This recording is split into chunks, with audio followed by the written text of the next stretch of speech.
Welcome to the Fire and Earth podcast with your hosts, Jason Mefford and Kathy Gruber. Fire and Earth, giving you the keys to unlock your limitless potential. Welcome to the Fire and Earth podcast. I'm your co-host, Jason Mefford. And I'm Kathy Gruber. And today we are talking about progress and change and sort of personal evolution and growth, because that's such a short topic. You know, I'm sure we could just toss that off in 7 or 8 minutes. Well, maybe 2 or 3, right? We can just wrap it up right now. Yeah, great. So go out. It'll be the lamest episode ever. But for the ADD people, it would be perfect. It'd be perfect. Yeah, the ADD. Well, no, but because as we were talking this morning, I think it's this has been a theme that's kind of come up for me recently too. Of we're making changes every day, we just don't really realize it, and we're not the same person today that we were yesterday or the week before. A week ago, Kathy and I recorded some episodes, and in that time, we've both become different people than we were before. Now, we're not starkly different, right? My beard probably grew a little bit, in the time, and I don't know, there's been some changes, but I think a lot of times we either don't kind of give ourselves credit and don't really celebrate some of the changes. Yeah. Right. Because we're not recognizing them. And I think too often we're actually hard on ourselves, thinking that we're not making changes. And so we go into some of that self-pity and the shame and, I should be doing better kind of place as well, where if we actually kind of stop and think about it, and it's kind of an interesting topic, and so we'll maybe talk about death too as part of it, because not death, but that each day we're dying a little bit, which is actually a good thing. Yeah. Well, and to your point, it's like, did your beard grow a little bit? Probably. And sometimes we don't notice that, right? I notice my hair growing because it comes in gray, and I can see the stripes of gray, and I can see how freaking fast it grows. My nails grow like, it's a shame I can't keep good, nice. I have this strong, I can turn screws with my fingernails, but because I still do massage, I have to cut them constantly because they grow so fast. So it's stuff like that where we realize, things are moving and progressing. We don't feel our hair growing. We're not aware of those things happening, of our skin regenerating and our cells renewing. We're not conscious of that, and thank God, because that would drive us crazy. Could you imagine if you could feel your hair growing? It's a weird sensation. Speaking about a psychedelic trip, if you're feeling your hair grow, it's like, but even like with my beard, I can tell, like I said, if there's no reference point, right, it's harder. So like when I was just kind of growing the goatee out and it was just kind of going long, I couldn't feel it, right? And I didn't realize until I went back and looked at some of my pictures how long it got, right? I mean, it was getting pretty long. I was almost a ZZ Top, right? But it was getting kind of thin and it was fanning out, and so I kind of cut it back. But I do have a reference point on my lip, right? And so after a week or so, usually I do a little trim, once a week, every other week kind of a thing. I can start to tell, it kind of tickles me a little bit on on my lip, right? So because I have a reference point, right, I can start to see it, which I think is kind of an important thing, for us to kind of highlight or think about is a lot of times, you won't probably see some of the progress unless there's something to reference it against. This is why we have the pain scale, because I've had clients come to me for massage and I've said, what's your pain level today? 2. And then 2-3 weeks later, it's like, what's your pain level today? I'm not 2, like 9. And then the next week it's 7. And then a couple weeks later, it's 6. You can watch that progress. And unless you've picked that number, and I remember so clearly, I had a client, her back was so bad. She had to take like 45 minutes at Trader Joe's because she'd walk about 5 minutes and she'd have to lean on her cart and wait. And then she'd walk about 5 minutes and she'd have to lean on her cart and wait. She was in so much pain. Young lady. I mean, she was probably in her early 40s. And it was just killing her. And a couple months after working with me and doing some PT, she showed up to my office and she's like, I am so frustrated. And I said, oh my God, what's going on? And she goes, I could only play 10 minutes of basketball with my boys today. Only 10 minutes. And I went, hang on. I said, 6 months ago, you couldn't shop at Trader Joe's without stopping and leaning on the cart. And now you're frustrated that you could only play 10 minutes of basketball. I said, you couldn't walk down your driveway 6 months ago. And she goes, oh my God, you're right. And so also I think our expectations change depending on our progress. Like when I first Yeah. started doing trapeze, I was so frustrated that I couldn't do a certain back end trick. And now that's old hat and I'm frustrated I can't catch my double. So it's like our expectations grow as we do as well. We're not frustrated that we fall down when we walk. I mean, I am because I still do fall down occasionally, but it's not like we're struggling to learn to walk. Sometimes I just tip to one side. It's like a cow. It's very weird. But it's like, as we grow and evolve, we expect more of ourselves. Well, and I think it's an interesting point too, because it gets back to kind of the being hard on ourselves, right? Is that, are we stopping and celebrating some of those little wins, or are we being hard on ourselves? And actually, the whole irony of it, right, is we're making progress, but we may actually feel worse about ourselves because we've set our expectations unreasonably high. Yep. Or we haven't stopped to actually celebrate. Yep. And I know I'm kind of guilty of that, right? And it's like, sometimes we just get into the grind, and like this morning, it's like, damn, I actually had a really good week in business this last week. Maybe I should actually stop. There were a few things that were kind of surprises to me, and it's like, I should just do one of these kind of things.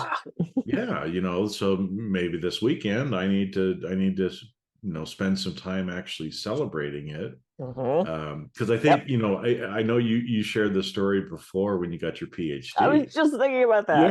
Yeah, because that reminded me of that. So share that story again, because if people haven't heard it, it's a great one that kind of highlights what we're talking about. Yeah, so I busted my ass on my PhD, and as I was finishing it, it was revealed to me that the school was shutting down. So I ended up like really having to finish my PhD fast. I wrote a dissertation in record time. It was brilliant, turned into several books. But the day my diploma showed up, I had gone to the post office box. I got my diploma. I brought it back to the office, and one of my favorite clients happened to be there for her massage. And I was like, do you want to be here when I open my diploma? And she goes, yeah, absolutely. So I open it up and I'm like, oh, this is so cool. Okay, so now I need to go do da, da, da, da, da, da. And I talked about all this other schooling I wanted to do. And she goes, Kathy. And I said, what?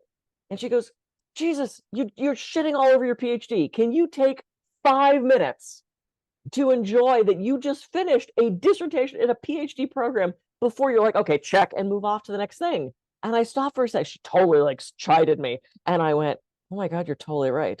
And I realized that I wasn't at all celebrating the enormous amount of work for years that I had put in on this program, and writing a dissertation in like record time and getting it through the process and do all this stuff. I just was like, okay, yeah, check, did it, next thing. It's the person that climbs the mountain and goes, oh wait, there's a taller one, and doesn't even celebrate where they got to. They're always looking for the taller mountain. And she was such an important woman in my life. She just taught me so much just from like calling me on my own shit. But it's like we still do that. I mean, there was a gal that showed up to Silk's class probably a couple months ago now. It was her first class. She was in with more advanced people, and she was so pissed that she wasn't doing what we were doing. And she was actually kind of tantruming in class. And I'm like, girl, you just learned how to do a foot tie. You're not going to start doing all the stuff that we are. But she's like, I want to do what they're doing. And she was so angry with herself that she didn't get every skill right the first day. And it's like, that was just completely irrational. She was putting so much pressure on herself. She wasn't having fun. She was going to get herself hurt because she was trying to progress too fast. And it's like, at what point do we just have to slow down and honor where we're at? Well, it's interesting because actually what you just said there brings up two points, right? Is like going up the mountain, and then you're like, oh, here we go. She's going to hold me accountable now too. She's got her fingers up, Capricorn. You said two things. So the first thing, right? So how much of the time do we kind of climb to the top of the mountain? Then we're like, oh, there's another one over there, right? And as we're climbing, as we're hiking, going up a trail, right? Usually our face is towards the hill, right? And so we're just focused on that. And luckily for me, right? I mean, I'm not in as great a shape as maybe I'd like to be, which means I need to stop every so often, right? And kind of catch my breath, especially depending on how how difficult the hike might Yeah, be. And absolutely. so the great thing about it though is it forces me to stop, and I'll usually turn around so we can see I can see where I've actually come from, right? And because if we don't do that, right, I mean, a lot of the best views are looking out from the mountain, and if we Yeah. spend the whole time just hiking and looking at the trail and huffing and puffing, we're not actually getting the full benefit of the journey, Yep. Oh, right? absolutely.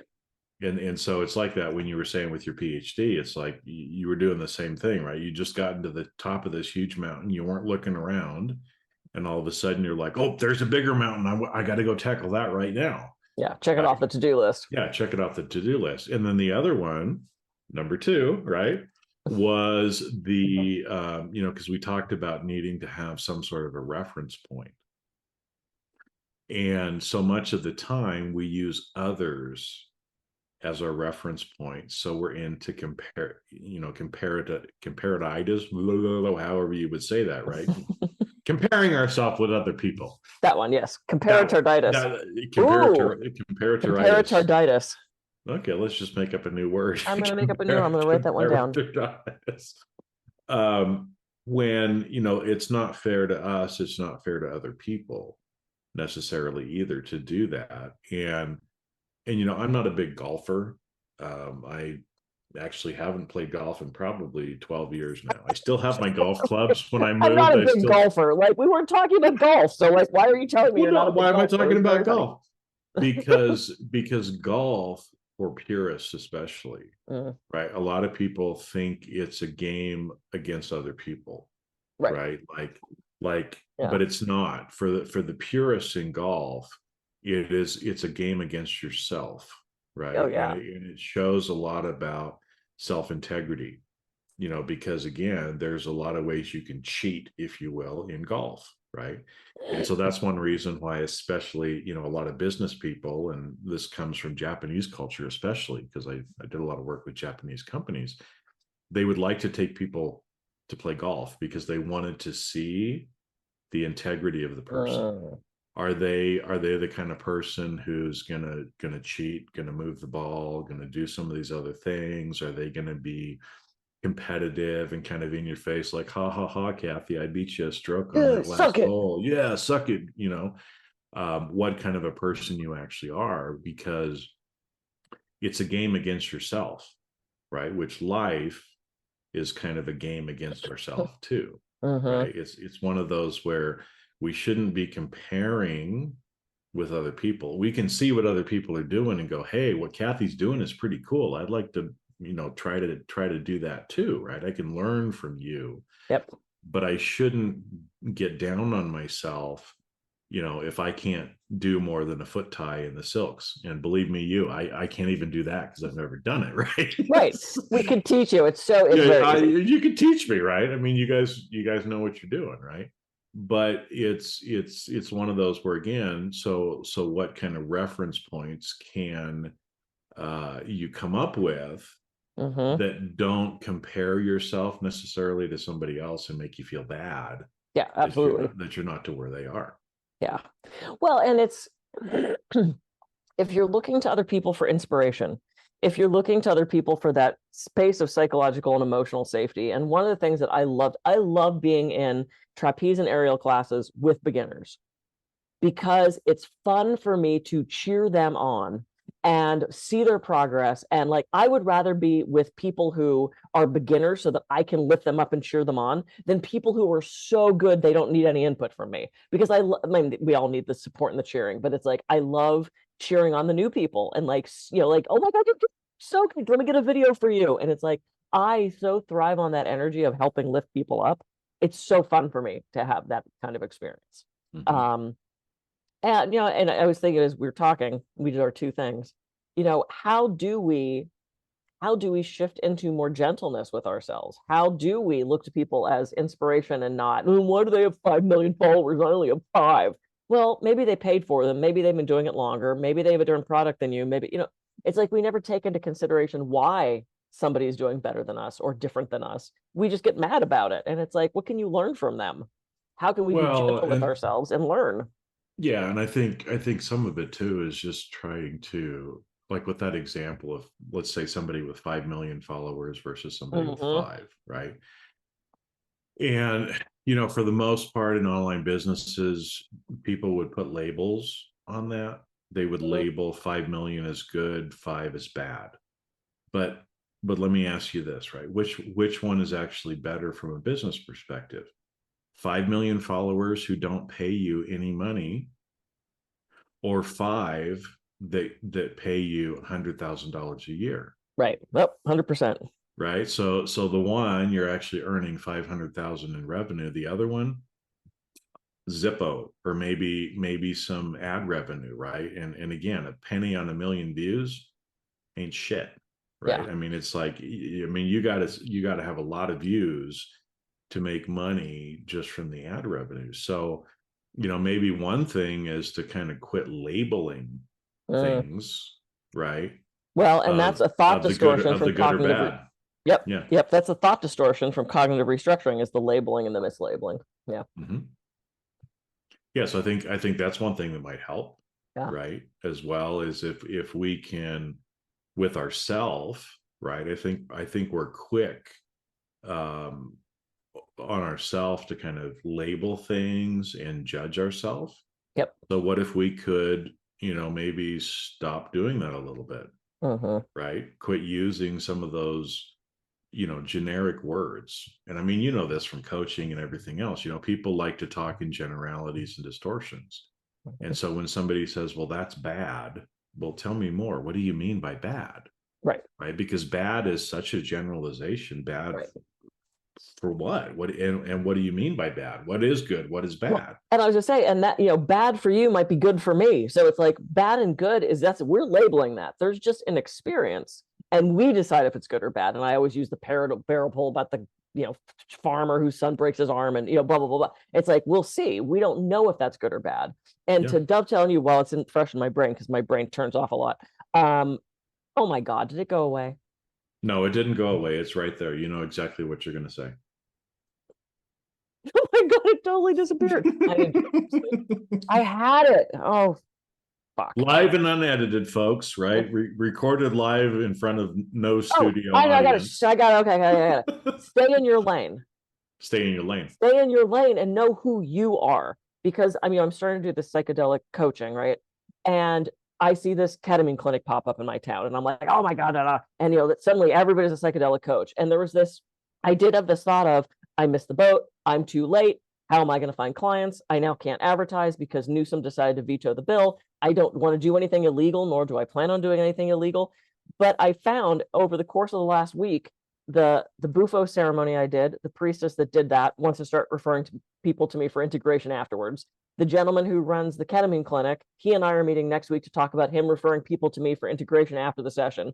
I was at a party where I told people what I was doing, and 5 of them went, oh, can you help us? And for the, and I had this misconception, this distorted thought that, oh, it's too late. I missed the boat. I'm not going to have any clients. I'm not, what? Stay in your lane. I'm not running a ketamine clinic. It's like, that's not what I'm doing. I'm not taking 20 people to Costa Rica for a retreat. That's not what I'm doing. And it's like, I really had to sit down in this myriad pile of, all these options of what I want to do with my certification and my practice, and really think about, what do I want to do in this field? Rather than saying, oh, well, look what they're doing. They're better than me. They've been doing this longer. That's not going to be my audience. When all No, the I was just say when all the we had a Massage Envy open here in town. I'm not a fan of the business. I think it single-handedly ruined the massage industry. That's a whole nother conversation. But when Massage Envy opened, I turned to my then husband and said, oh my God, they're going to put me out of business. Like, I can't compete with, open 12 hours a day, therapist on call, receptionist. Like, I can't offer that. And he goes, Kathy, that's not your audience. He said, do you think the top attorney in town is mad that there's a We the People down the street? Not your audience. Stay in your lane. And I was like, fuck yeah, you're absolutely right. 100%. well, and like you said, I mean, for you to stay just on the integration, you're offering something in your lane that a lot of these other places don't have, right? But that's natural human behavior, right? Is again, we start to compare, we start to think about, oh my God, what's going to happen? They're going to put me out of business, and I have to keep reminding myself of this too. It's like for the services that I offer, there's other people that do it. There's multi-million-dollar companies that have a way bigger marketing budget than I do. Right. So there's certain things that I can't do, but then I have to stop and ground myself and say, yeah, but Jason, don't you think there's 50 to 100 people in this whole world of 7 billion people? And okay, I know 7 billion people, not all of them are in my lane, right? In the space that I'm in, but there's millions that are. So, who am I to believe or try to convince myself otherwise that there's not at least 50 to 100 people out there who would like my services. Yep. And for one of my products, 50 to 100 people in my program, that's very, very lucrative for me, right? That provides a lot of abundance in my life. Yep. And so it's the same thing that you just talked about with the integration. I mean, you just, quipped off probably 20 or 30 different people who would like your services. And all of them aren't going to buy it necessarily, but what if 10 do and 20 do? And, and then they refer their next friend. Someone just came back from a music festival who had a horrible trip or a great trip, but isn't sure what to do with it. And now they can come to me. Yeah. Yeah. Yep. So it's like, it was just this reminding, the universe is constantly reminding, right, that it is prosperous and abundant, and that it's giving us what we need in this moment. And we forget that. We get so frustrated. Client canceled, my business is over. You take a fucking break. I had so many clients booked for today. I'm literally working straight through from 9:30 to 5:15 with clients straight through. And one of them canceled. He had a last minute conflict pop up. And my first thought was, shit. My second thought was, oh, thank God. Yeah. Like, I'm going to be able to edit this episode, and I'm going to be able to do, I'm complaining about having too much to do and not enough time. But then when the time opens, I'm complaining about that. And it's like, Groover, calm your ass down. I'm a mess, Jason. Well, beautiful mess. There we go. How about that, right?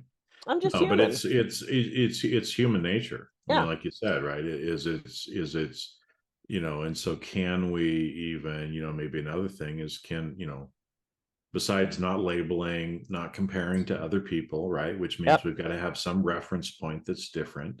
Yep. And I've got an idea for that one that I'll share here too. But it's like, what if we could, actually just kind of stop a little bit, right? Because again, we're so quick to kind of, go the back and the forth on, oh, I'm too busy. I don't like that. Oh, now they canceled. Oh my God, what am I going to do? Because one person out of your whole day canceled, right?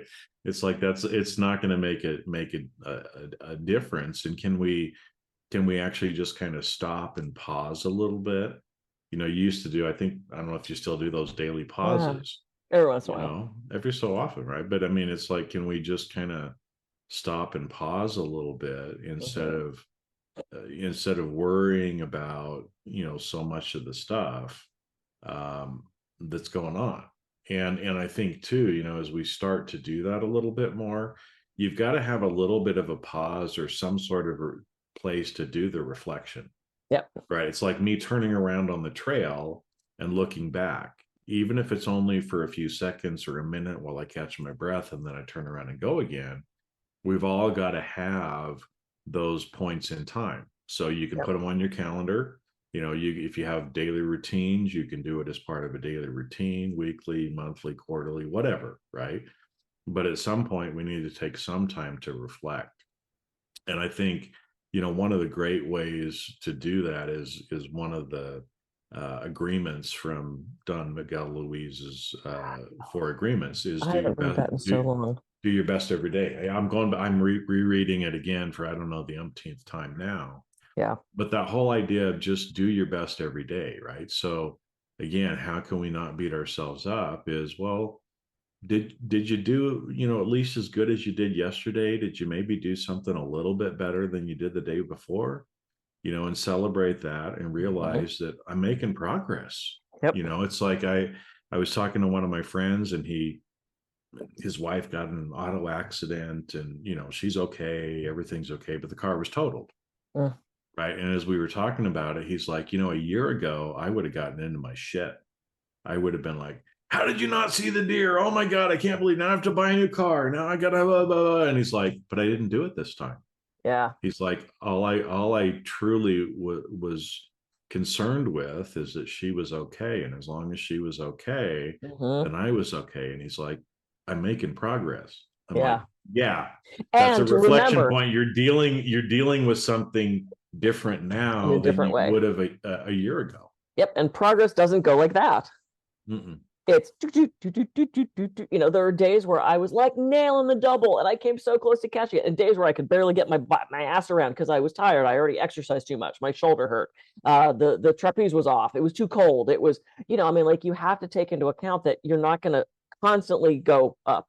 You're not going to constantly progress in a straight line. It's just not how it works. You might have that at first, and then there's those dips where you have days that are harder. No one has gone straight to the top. I mean, it just doesn't work that way. And these, you know, these overnight success stories, you can be sure that before the overnight, they had weeks of shit. Yeah, it's like, you know, because I see this all the time in music, especially, right? And it's like, you know, people take a look at, you know, again, biggest band in the world of all time, probably, right? Best-selling band of all time, the Beatles. And they kind of look at it and they think, oh man, you know, 1962, and they just took off. You know, it was like that. It was just like this solid trajectory. And it's like, did you not know about the 3 or 4 years before that they were playing dingy bars and they had to go to Germany and not make any money for quite a while, just playing in these crappy venues in Germany while they were working on everything, right? So it wasn't a straight shot for them either. Yeah. Right. No. Every overnight success is usually years in the making. Absolutely. But we tend to forget that. There's a great there's a great series on Netflix called The Movies That Made Us. Yeah. And it's all the behind the scenes, and they're so, because it's like the most popular movies: Home Alone, Nightmare on Elm Street, Halloween, Terminator, like all these movies that you think are just like these huge box office hits. And it goes behind the scenes and breaks down how hard it was to make, and how so many people quit, and how the funding stopped, and, you know, how this movie that you think, oh my God, it's one of the best, took like 7 years to make because of all these roadblocks. And now we just think of them as, oh my God, it was a star launcher for so-and-so, or, you know, it's like, those are so fun to see the struggles and the challenges that this entire group of people went through to get this one movie made that is now such a huge part of our lives. Such a fun series. All right. We should make progress. Yes, we should. And end this episode. Yep. So again, we've given you some ideas, you know, to kind of take about pausing, not comparing yourself, doing your best every day. Stay in your lane. Stay in your lane, having kind of a neutral, you know, reference point, right? So we're not just comparing to other people. But I've found in my life, when I take even just a few seconds to stop and reflect and feel gratitude and see the progress that I'm making, and just focus on the little things of just trying to do a little bit better each day. Yep. It's amazing how far we come in just a few weeks, months, you know, if we start doing it. And even again, if you may not be seeing the progress that you're hoping for because your expectations are unrealistic, you're going to feel better. You're going to feel better as you start doing this too. So yeah. And praise where you've come, for how far you've come. You know, give yourself credit for what you have accomplished and what you have checked off your list and what you have done today. Because we're all growing every minute. We just aren't necessarily aware of it. So praise how far you've come. Yep. Cool. I am Kathy Groover. I can be reached at kathygruber.com.